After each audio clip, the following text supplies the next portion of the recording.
সমস্ত সর্পকুল সন্তানকে মানল না, সমস্ত সর্পকুল সন্তানকে মানল না। বাবা কি হলো? তারা সন্তানকে মাথার উপরে দিয়ে মনের আনন্দে নৃত্য করলেন।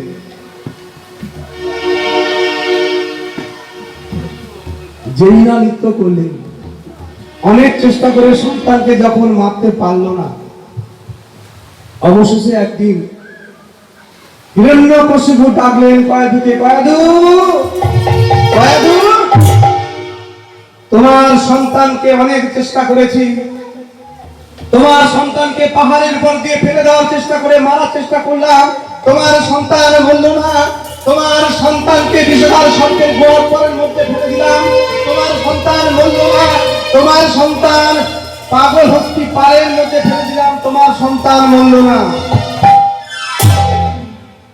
তা আমাকে কেন এই কথা বলছিস? আমি ভাবছি তোমার সন্তানকে আমি মারবো কেমন করে। স্বামী, আমি তো বলে দিয়েছি সন্তান তোমার, তুমি কি করবে না করবে সেটা তোমার ব্যাপার, আমি তো ওর প্রসঙ্গে কোনো কথা বলবো না। স্বামী অবশেষে কি করলে?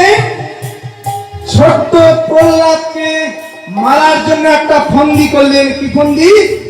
না, হিরণ্যকশিপুর একটা বোন ছিল যার নাম হলো হলি। হলিকে ডাকলে, হলি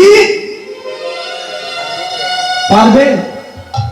তুমি পারবে হলি আমার এই ছোট্ট প্রহ্লাদকে হরি বলার অপরাধে, কৃষ্ণ বলার অপরাধে ওকে মৃত্যুদণ্ড দিতে? হলি সেদিন কাঁদতে কাঁদতে বলেছিল, দাদা তোমার মনে পড়ে দাদা,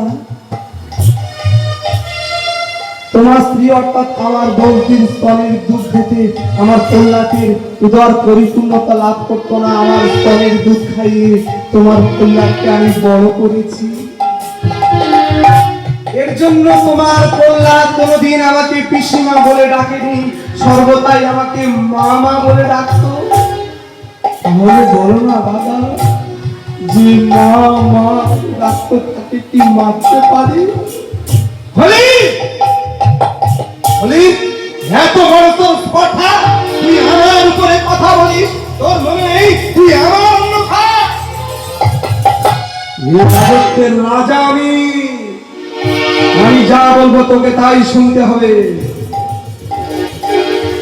একটা মারার জন্য একটা চিতা প্রস্তুত করেছি, ওই চিতায় তুই প্রহ্লাদকে নিয়ে উঠে পড়বি, তুই জীবিত থেকে যাবি, কিন্তু আমার প্রহ্লাদ পুরে ভস্মীভূত হয়ে যাবে। হরিবল হরিবল। কি হলো অবশেষে? কেন হরি পুড়বে না? এখানে তথ্য রয়েছে। সৃষ্টিকর্তা ব্রহ্মার উপাসনা করে ব্রহ্মার কাছ থেকে একটা বর নিয়েছিল স্বয়ং হরি। কি বর? না, কোন জগতে কোন জীব হরির ইচ্ছা না থাকাতে তাকে মারতে পারবে না, কিন্তু একটাই বর দিয়েছিল ব্রহ্মা, যে আগুনে তোমাকে যখন তখন মরতে হবে। কিন্তু হরি বলেছিল, দয়াময়, তাহলে এত সাধন ভজনের কি বা প্রয়োজন ছিল? এত বর পেলাম, আমার তো নাহি পেলাম, কিন্তু আমার আগুনে যদি মৃত্যু হবে। তখন সৃষ্টিকর্তা ব্রহ্মা বলেছেন, বলি আমার গায়ের এই উড়ুনিটা আমি তোমাকে দিলাম, কি হবে না, যতদিন তোমার অঙ্গে অর্থাৎ তোমার স্কন্ধে আমার এই ব্রহ্মার দ্বারাই উড়ুনিটা থাকবে মা, ততদিন বলি কোনো দিনের জন্য আগুনে পুড়ে ভস্মীভূত হবে না। জ্বলন্ত অগ্নির মধ্যে হলি চলে গেল ছোট্ট প্রহ্লাদকে বুকে। নিদারুণ এই সংবাদটা সমস্ত রাজ্যে ছড়িয়ে পড়লো, দূর দূরান্ত থেকে সবাই ছুটে এলো ভক্ত প্রহ্লাদকে নৃশংস ভাবে আগুনে পুড়ে মারবে। সবাই এসে চুক্তি করে দাঁড়িয়ে রইল, কে দেবে কাকে সান্ত্বনা? কেউ কাউকে সান্ত্বনা দিতে পারল না। রাজনীর মুখে কথা বলবে কি, কারণ বলার সাহস নেই মা। এদিকে প্রজ্বলিত চিতা জ্বলে উঠল, দূর থেকে হিরণ্যকশিপু বলে উঠল, হলি প্রহ্লাদের অঙ্গে থেকে তোর অন্যটা তুই টেনে নে। প্রজ্বলিত অগ্নিকুণ্ডের মধ্যে থেকে হলি বলে উঠল, আমি পারবো না, আমি পারবো না, আমি পারবো না দাদা। কৃষ্ণ ভক্তকে বাঁচাবেন বলে সেদিন হলি নিজের অন্যটা নিয়ে ভক্ত প্রহ্লাদকে জড়িয়ে দিল সারা শরীরটাকে।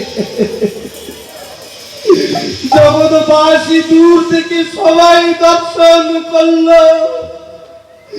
প্রজ্বলিত চিতার মধ্যে হলি পুড়ে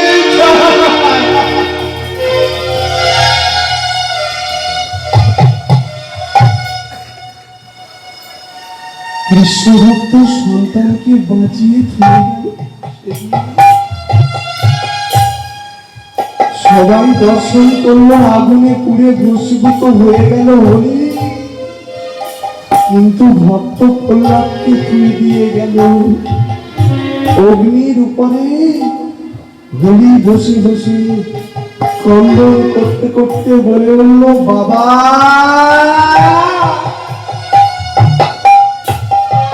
কি অপরাধ করেছি বাবা। জগতে অনেকে তো হরিনাম সংকীর্তন করে, কৃষ্ণ নাম সংকীর্তন করে, কিন্তু বলতে পারো বাবা তুমি স্বয়ং রাজা হয়ে কেন এমন ক্ষুদ্র কাজে তুমি লিপ্ত হয়েছ? তুমি কি জানো না রাগে হরি মারে কে, আর মারে হরি রাখে কে? উপর দিয়ে স্বর্গে থেকে দর্শন করলেন দেবাদিদেব মহেশ্বর, ব্রহ্মা দর্শন করলেন মহানন্দে, বিষ্ণুদূতকে খবর দিলেন যাও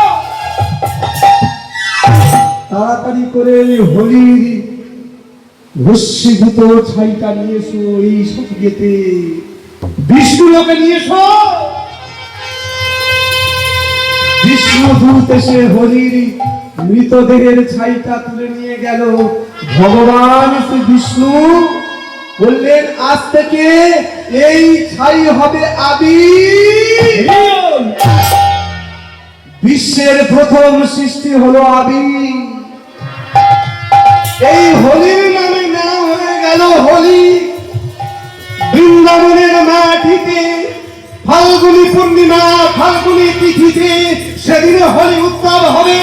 সেদিন সমস্ত বৃন্দাবনবাসী, সমস্ত ব্রজবাসী মহানন্দে ভগবান কৃষ্ণচন্দ্রের সঙ্গে হোলি খেলায় মত্ত হবে। আর এই আবির গলা জলের মধ্যে দিয়ে হরির জীবনী, হরির ভক্তের ভক্তির আমরা শরীর সর্বঙ্গটা ভিজে এলো। নিতাই গৌর কৃষ্ণ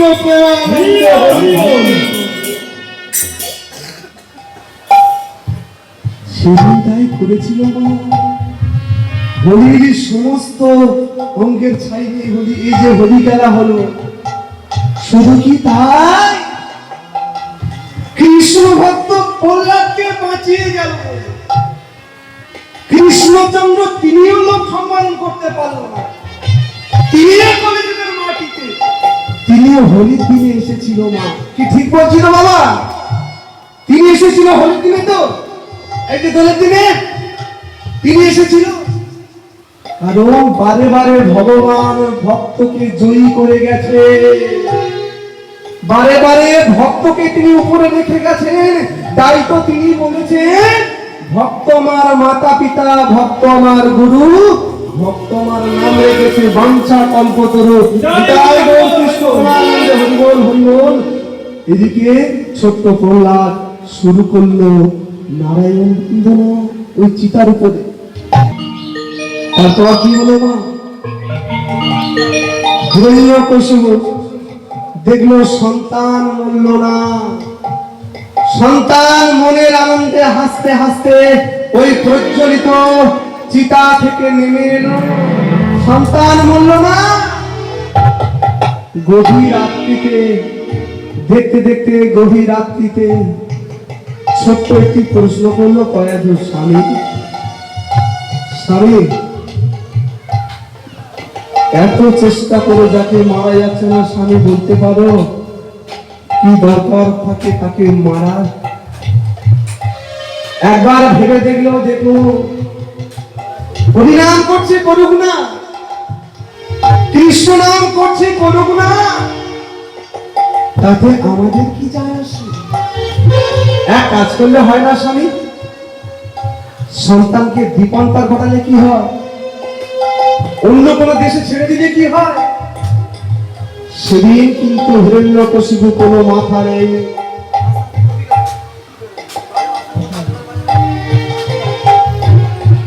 সেদিন কিন্তু কোনো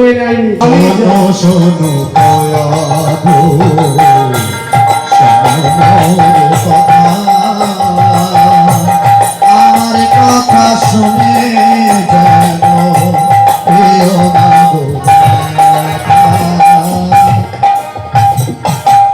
তুমি হবে আমার স্ত্রী,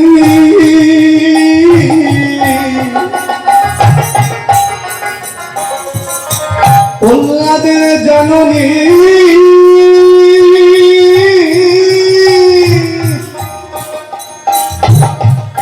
আমি জানি তুমি হলে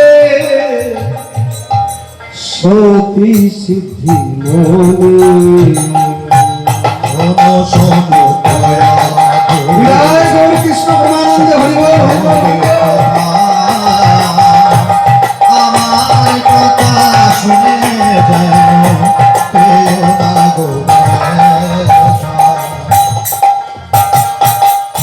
একটা কথা বলো কয়াধু,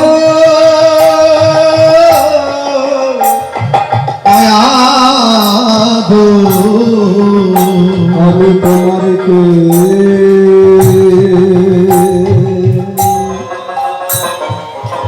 কয়াধু বলে, স্বামী গো এতদিন সংসারে বেঁধেছি, দেখতে দেখতে চারটি সন্তানের মা হয়েছি।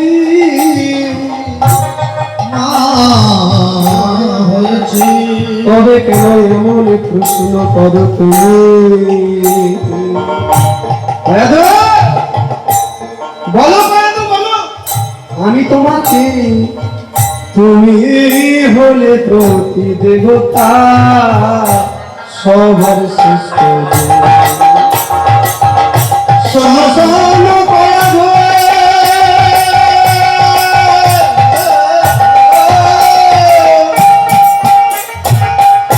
আমি তোমার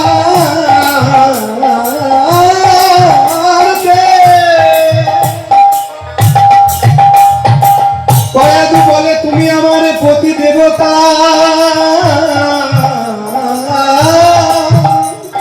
স্বামী তুমি আমার প্রতি দেবতা, আমি তোমার সহধর্মিণী, আমি তোমার শুভাকাঙ্ক্ষী, আমি তোমার স্ত্রী, আমি তোমার সন্তানের জননী। যেই না বলেছে হিরণ্যকশিপু তখন কয়াধুকে বলে, কয়াধু কয়াধু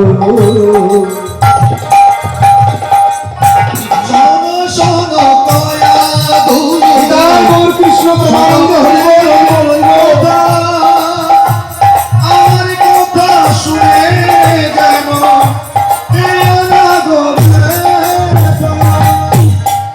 শোনো তাহলে কয়াধু একটা প্রশ্ন রাখি, বলো একটা প্রশ্ন রাখি, কি প্রশ্ন? তাহলে বলো কয়াধু বলো, তোমার কাছে সন্তান বড় না স্বামী বড়? কয়াধু শুনে বলে, স্বামী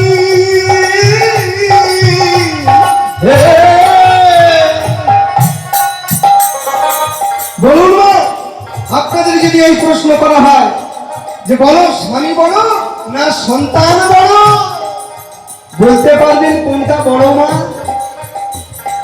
কেউ বলতে পারবে? কেউ বলতে পারবে না। কিন্তু বুদ্ধিমতী পায়াদু সেদিন স্বামীর চরণ দুখানি জড়িয়ে ধরে বলে, স্বামী হে, আমার কাছে তুমি বড়, আমার কাছে তুমি বড়। কারণ পায়াদু জানতো গো মা, পায়াদু জানতো, হে ভগবান, ভগবান, এত বিপাকের ফাঁকে পড়ে আমার কল্যাণ ভাসে নয়নের জলে। আমার হরিবন্ধু যদি নয় আমার সন্তানকে কোলে তুলে নিত, আমার সন্তান কি বাঁচত? তাই যার কাছে ভগবান আছে তার কাছে থাকবো না। আমার স্বামী ভগবান বিদ্যাসিত,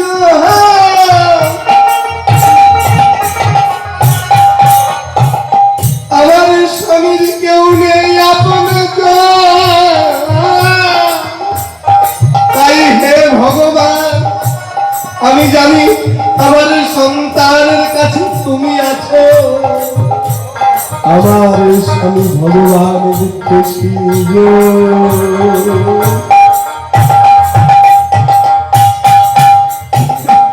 আমার স্বামীর কেউ নেই আপন, তাই সেদিন পায়াদু স্বামীর চরণ দুখানি জড়িয়ে ধরে বলেছিল, স্বামী গো, আমি তোমার, তুমি আমার। আমার কাছে সন্তান বড় নয়, আমার কাছে সংসার বড় নয়, আমার কাছে স্বামী বড়। কিন্তু মা একটা প্রশ্ন রাখি, এই নারী জগতের তিনটে জিনিস সবই শ্রেষ্ঠ, বলুন তোমার। একটা হলো সংসার, একটা হলো সন্তান, আর একটা হলো স্বামী। এই তিন ভিন্ন বস্তু ছাড়া জগতে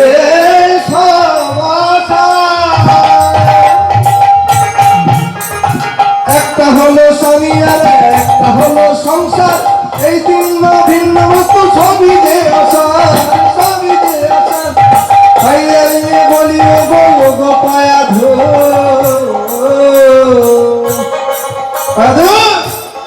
তাহলে ঠিক বলছো, তোমার কাছে স্বামী বড়? হ্যাঁ, আমার কাছে স্বামী বড়।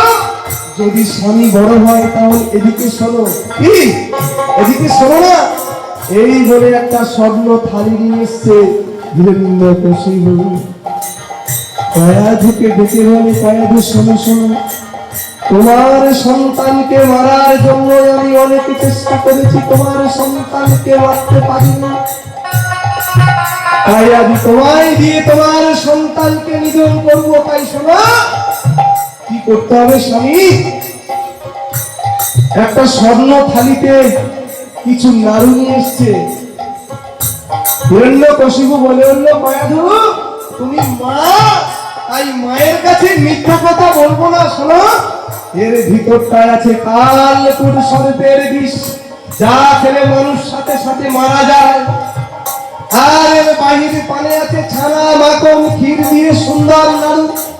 বাহিরে দেখলে দেখলে খুব সুন্দর নাড়ু, খেতে কি হবে? তোমার ছেলে বললামকে ওই কারাগারের পানে আমি 3 দিন বন্দি করে রেখেছি, ওকে আমি 3 দিন কোনো সভা যায়নি। যাও, তাই তুমি গিয়ে তোমার সন্তানকে, এই বিষের নাড়ুকে তোমার সন্তানকে মিলন করো। স্বামী অমন কথা বলো না গো।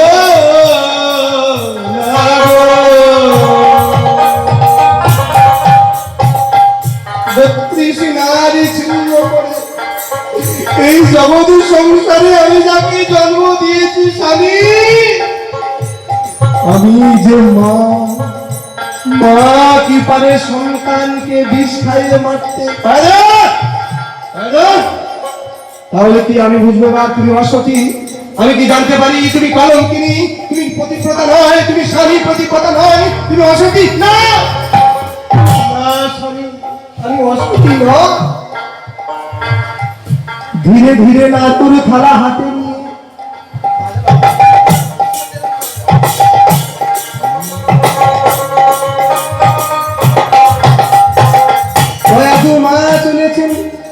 নাড়ুর থালা লইয়া কয়াধু কারাগারে ধান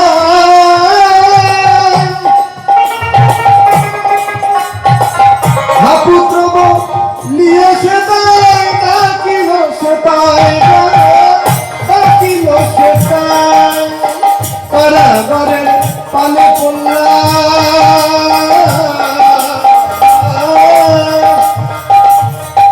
ডাকে মা বলি এই দেখি কয়াদুমা ভাসে নয়ন জলে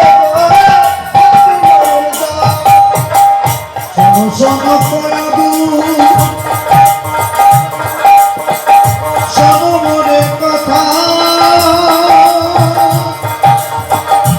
আমার কথা শুনে যেন কেউ না জলে শোনো শোনো কয়াদু কারাগারের পালে পড়লা এবার ডাকে মা বলি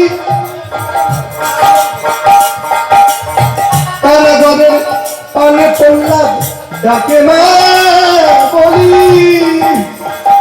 এই দেখি কয়াদুমার ভাসে নয়ন জলে ভাসে নয়ন জলে হেন কালে পড়লা দামা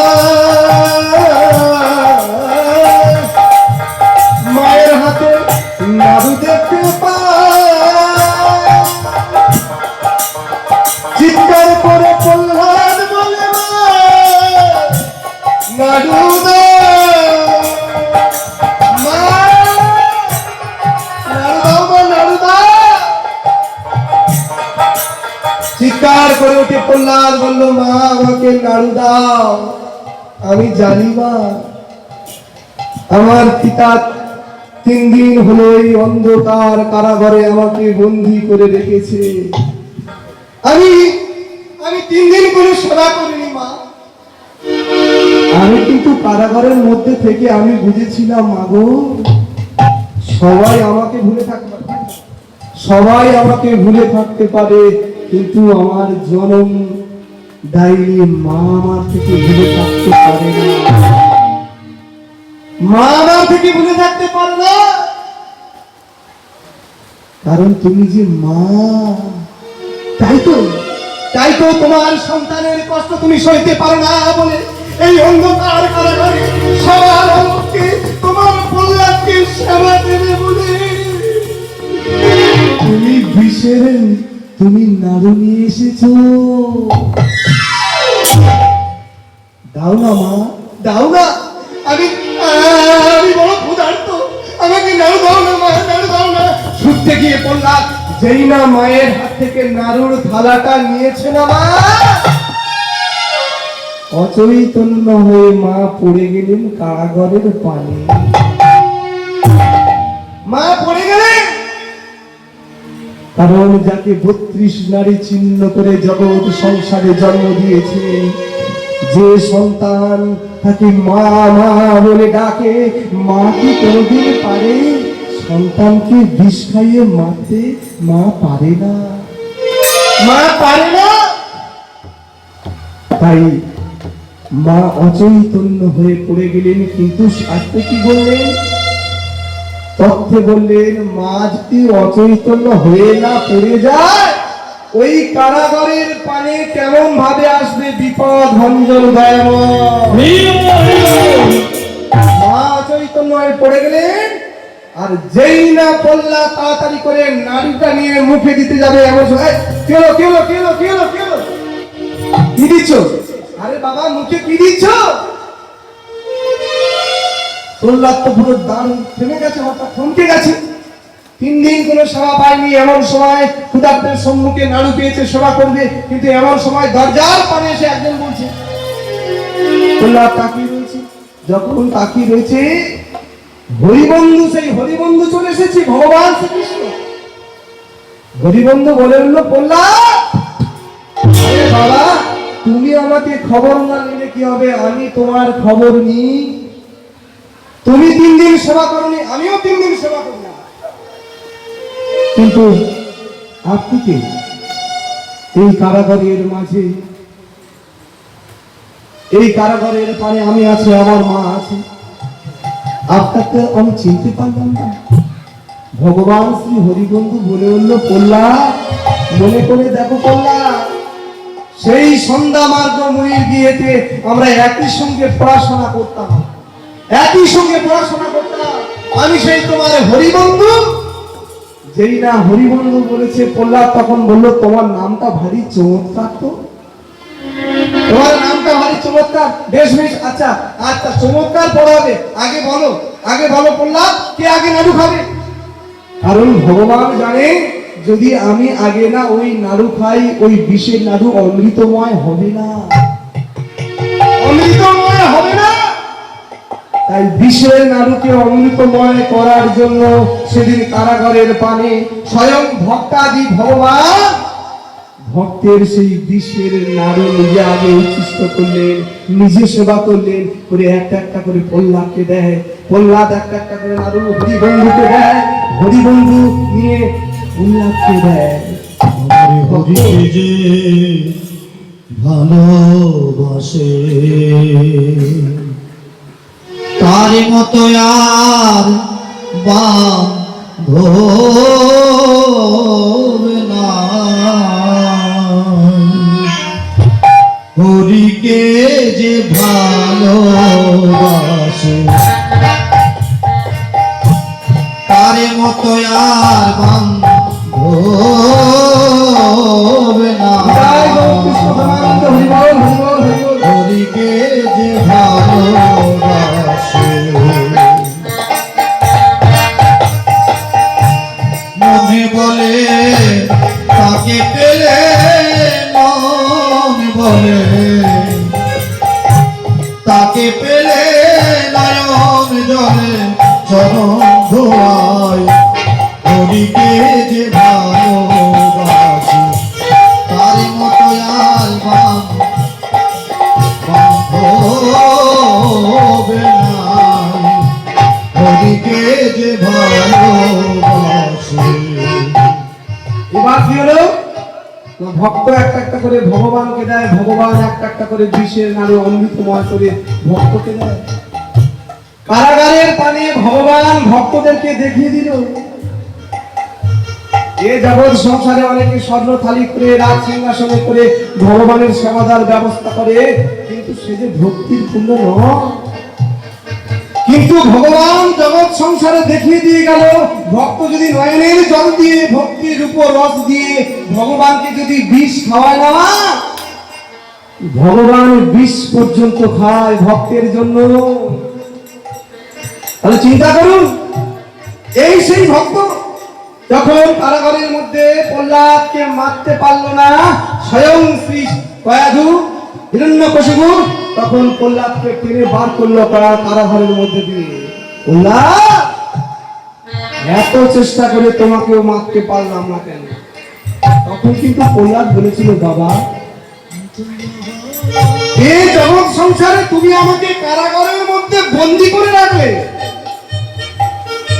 কিন্তু বলো না বাবা, ইটকরের কারাগারে বন্দী করে রাখলে কি মানুষ মারা যায়? পাথরের কারাগারে বন্দী করে রাখলে কি হবে বাবা? পেরেছো কি এই দেহ কারাগারে আমাকে বন্দী করতে? তুমি কোন কারাগারে আমাকে রেখেছো? ওই পাথরের কারাগারে বন্দী করলে মানুষ মরে না বাবা, একবার দেহ কারাগারে বন্দী করতে হবে। তাই তো সাধকগণ বললেন দেহ নিয়ে, কে জেনেছে দেহের সন্তান, বলে যে জেনেছে দেহের সন্তান থাকে রে রসে বসে।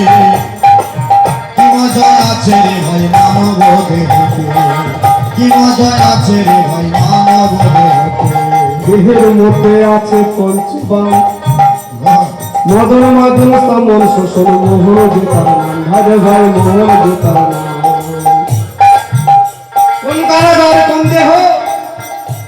প্রহ্লাদ বলছে, বাবা, ওই ইটকর পাথরের কারাগারে বন্দী করলে ভক্ত মারা যায় না, এই দেহ কারাগারে বন্দী করতে হবে। কোন কারাগার? দেহের মধ্যে কি আছে? মদন মাদন স্তম্ভন শোষণ আর মোহ। এই 5টি বাণ রয়েছে, যা বিশ্ব ব্রহ্মাণ্ডে যা রয়েছে তার দেহের মধ্যে রয়েছে। দেহের মধ্যে আছে পঞ্চবাণ, মতন মাদন সামন শ্বশুর মোহন যে তার নাম, ভাবে ভাই মোহন যে তার নাম। দেহের মধ্যে আছে পঞ্চবাণ,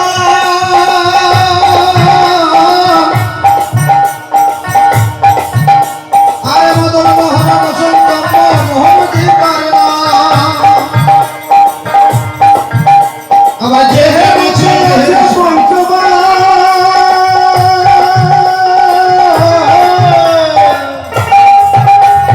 মদন মাদন সামন শ্বশুর মোহন যে তার নাম, ভাবে ভাই মোহন যে তার নাম। আছে ও আছে খিতি আছে রাজ মরুদবা, ও আছে খিতি আছে রাজ মরুদবা। উদয় চলছে শুধু হাওয়াতে, কি মজায় আছে রে ভাই মানব দেহেতে। মজায় আছে রে ভাই মানব দেহেতে। বলি কে জেনেছে দেহের সংখ্যা, হৃদয় গৌর কৃষ্ণ বলি কে বলেন, জেনেছে দেহের সংখ্যা, থাকে রে রসে বসে। কি মজায় আছে রে ভাই মানব দেহেতে, কি মজায় আছে রে ভাই মানব দেহেতে, কি মজায় আছে রে ভাই মানব দেহেতে। সাধন সাধন ভজন করলে হবে না, আগে দেহকে চিনতে হবে। আর দেহকে চেনার জন্য এই হরিবাসনে এসে বসা, নিজেকে চেনার জন্য যেমন 7 দিনের পরমাই নিয়ে বসেছিলেন কে না, কলিযুগের প্রথম রাজা যিনি হচ্ছেন কে বাবা, রাজা শ্রী পরীক্ষিত। কেন বসেছিলেন না, তিনি এই হরিবাসনে বসেছিলেন দেহিক সম্পর্কে জানার জন্য, নিজেকে চেনার জন্য। তাই নিজেকে চেনার জন্য দেহের মধ্যে দেহের সন্ধান জানতে গেলে, জানা প্রয়োজন হলে আপনাদেরকে হরিবাসনে এসে অবস্থান করতে হবে, তারপর নিজেকে চিনতে পারবে। তাই কি বললেন, সাধন রে তুই দেহ চিনলি না, অমনের ভন্ত গেল না। সাধন রে তুই দেহ চিনলি না,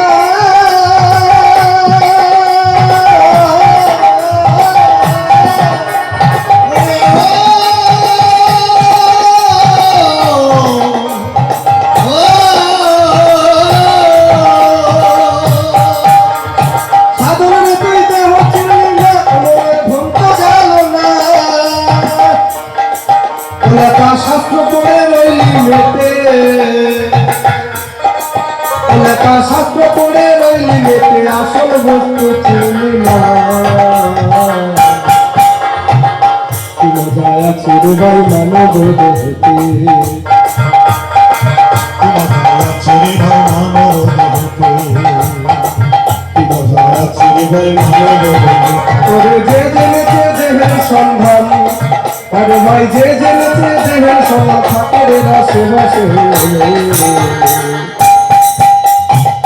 কি মজায় আছে রে ভাই মানব দেহেতে, কি মজায় আছে রে ভাই মানব দেহেতে।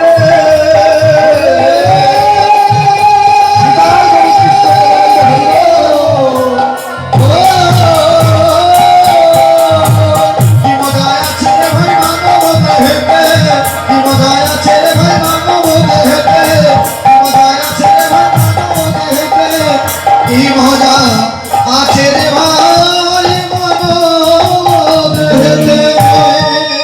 তাহলে কি হলো, সেই ভগবান, সেই অনাদির আদি ভগবান শ্রী কৃষ্ণচন্দ্র,